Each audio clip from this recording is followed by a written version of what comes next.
Hey everybody, this is almost a complete Real Nerf Red Hood, but really for now, this is still Retrokid Reviews. Still continuing my preview for stuff you're going to be seeing in 2021 as far as Christmas stuff I got that I'm going to try to use for the channel.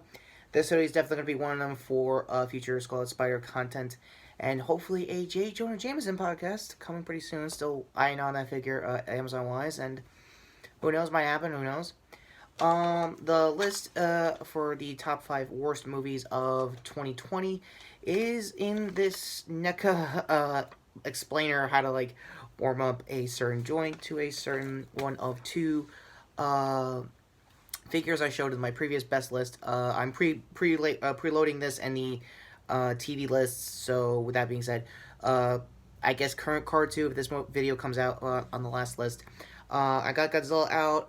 I found a spot for Mothra, which I'll probably show, probably in my Instagrams, probably by now in my social media feed. By the way, as always, follow my social medias down below. So, yeah, with the holiday stuff out of the way, where were we on the best list? Not really much, other than where everything is where it's still going to be, and again, cards of the previous video on that, as of this recording. So, where do we begin on the honorable mentions for worst movies of 2020. First and foremost, Artemis Fowl. I already did a review of it. All the links will be provided in the description down below. I might have learned, hopefully, by the time this video comes out, how to do descriptions for it. Same case here, so we'll get to that when we get to that. What there has been said about Artemis Fowl, it was a 10-year long overdue wait for a movie that barely did the bare minimum of adapting not just one, but 2 books in one movie. Usually not a good sign. But, yeah, go to my review down below if you guys want to see more content on that. And the reason why I did that when the movie came out was to honor Zach from Anime News Network, who passed away back when that review dropped. So that, and this list will still be a memory of him, and mostly for CYS, for Can You Survive, fans like myself that are going to try to find something to do now that he's no longer with us. So that all being said, take care.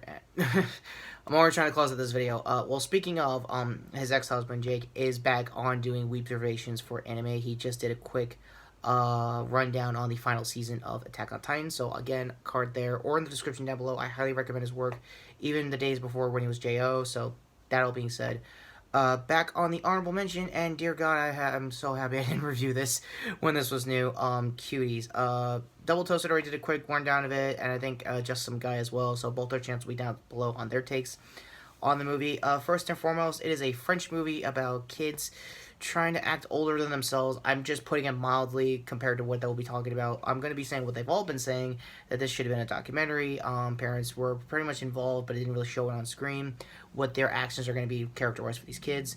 And again, it's a little too controversial, even for me, who just sat through all the 13 reasons why, 4 seasons deep. And I can't even explain that to you. So again, go to those channels. They'll explain the details better and explain why. Again, going off my personal bias, in my opinion, that it really should have just been a documentary. Crappy part out of the way. Hopefully I talked it over. Let's get the actual proper list itself. Rules of the road for most of this list. I have not reviewed a good third of this list. Starting off on number 5 for a case in point. Jujitsu. The last time I talked about this movie was during, I think, my news on Daredevil getting jail time in the new, I forgot the name, Doug something wrong, the new comic run that is now debuting Elektra as Daredevil.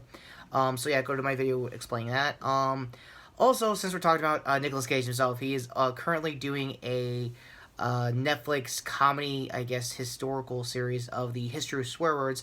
And of course, he said the best F-bomb he probably said. For anyone who's seen the Freak Out compilation videos, again, card 2, or in the description, you know what I'm talking about. He did that one. It was a nice return to form as far as Crazy Cage goes. That all being said, as a movie, it's a mess.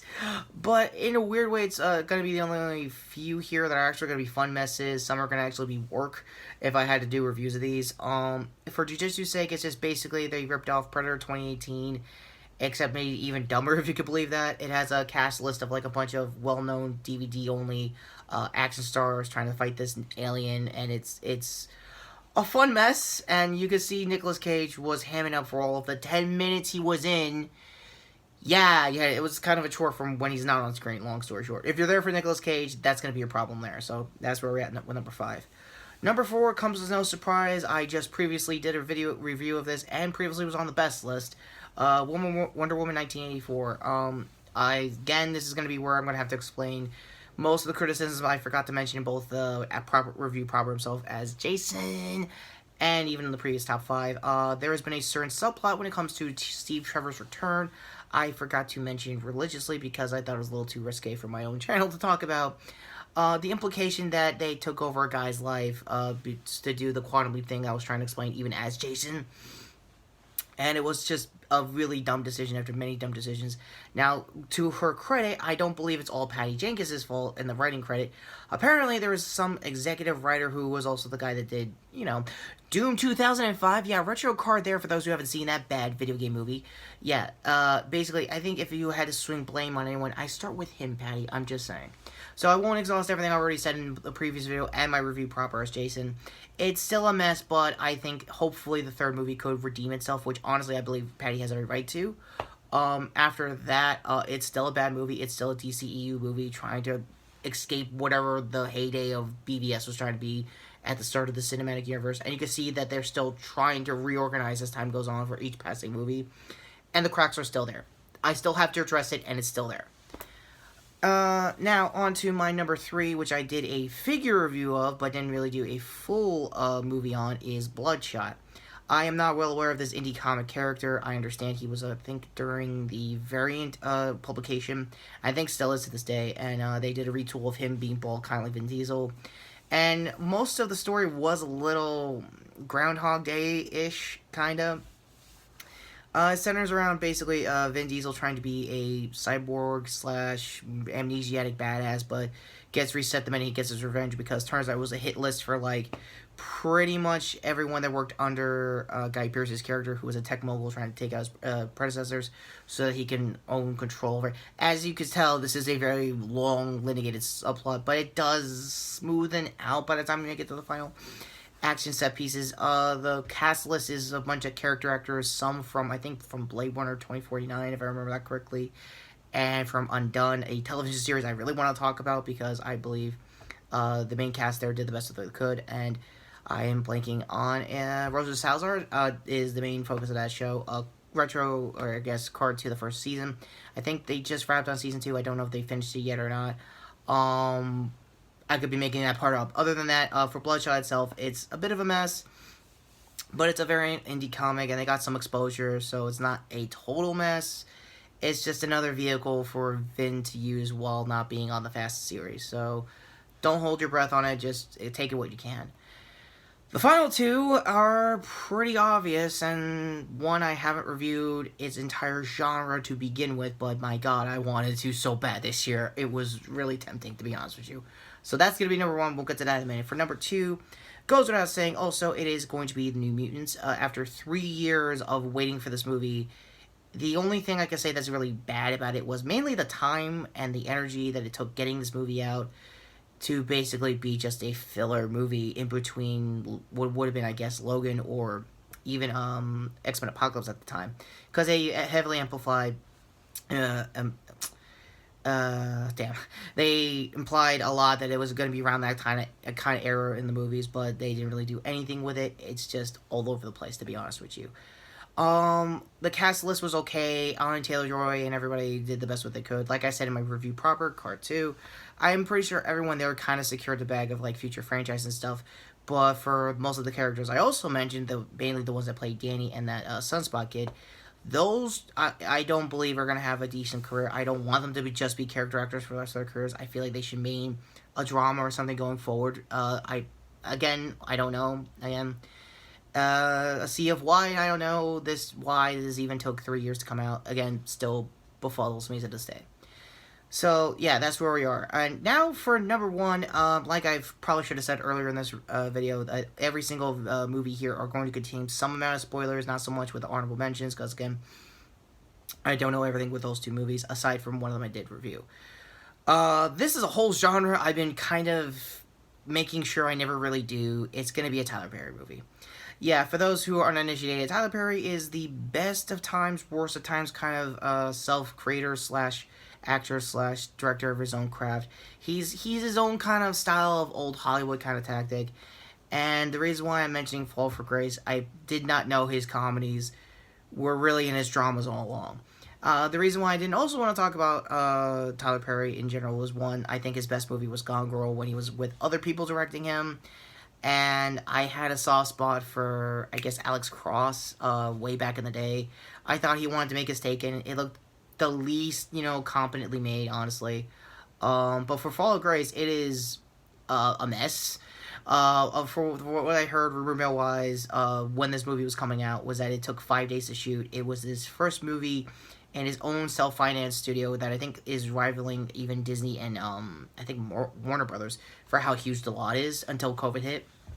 So, it's a wild story. The only flimsy excuse I would have had to even review this, even if I was Jason, is because I think Mekhi Brooks, if I got his name right, was Jimmy Olsen from the Supergirl CW series.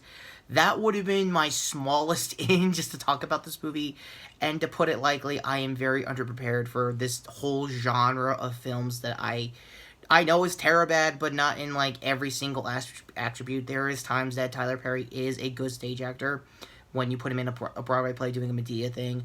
I can see where he got his success there. After that, there's melodramas like this that are just as crazy as it looked, and believe me, it's been taking me all year to find it in, and even to this day, I'm probably not gonna find it in.